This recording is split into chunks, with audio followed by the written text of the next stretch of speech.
Assalamualaikum warahmatullahi wabarakatuh. Perkenalkan, nama saya Fendi Gustri Madianto dari Universitas Widya Mataram Yogyakarta, Ilmu Hukum.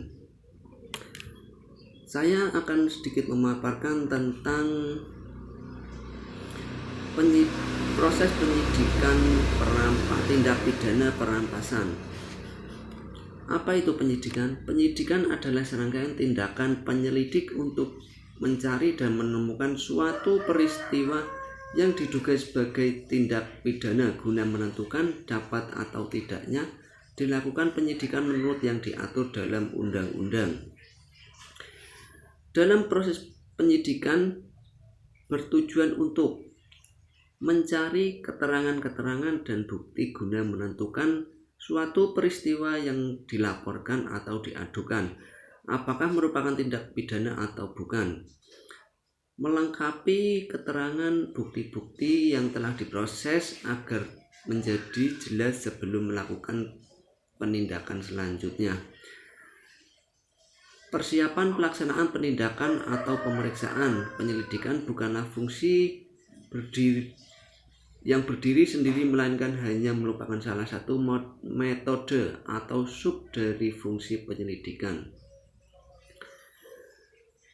Suatu penyidikan tindak pidana guna melengkapi berkas perkara dalam hal ini meliputi 1.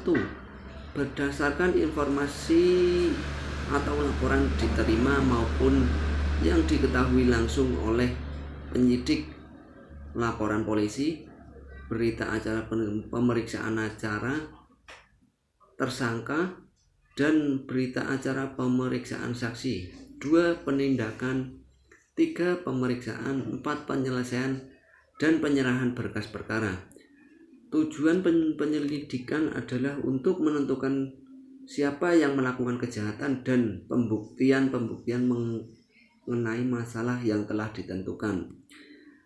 Dalam pasal 4 Peraturan Kepala Kepolisian Republik Indonesia nomor 14 tahun 2012 tentang manajemen penyelidikan tindak pidana, dasar dilakukan penyelidikan adalah 1. Pelaporan polisi atau pengaduan. 2. Surat perintah polisi. 3. Laporan hasil penyelidikan. 4. Surat perintah penyelidikan. Dan 5. Surat pemberitahuan dimulainya penyelidikan. Lalu apa itu perampasan? Perampasan adalah upaya paksa pengambil alih hak atas kekayaan atau keuntungan yang telah diperoleh dari orang berdasarkan putusan pengadilan di Indonesia atau negara asing.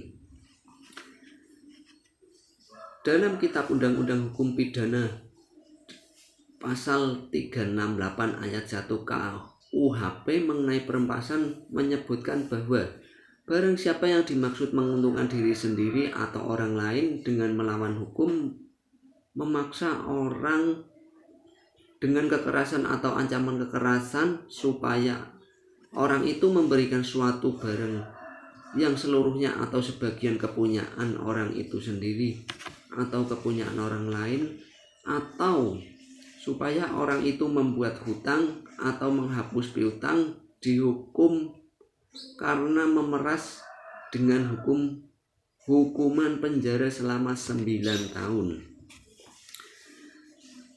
Itulah sedikit penjelasan atau pemaparan dari saya tentang proses penyidikan perampasan.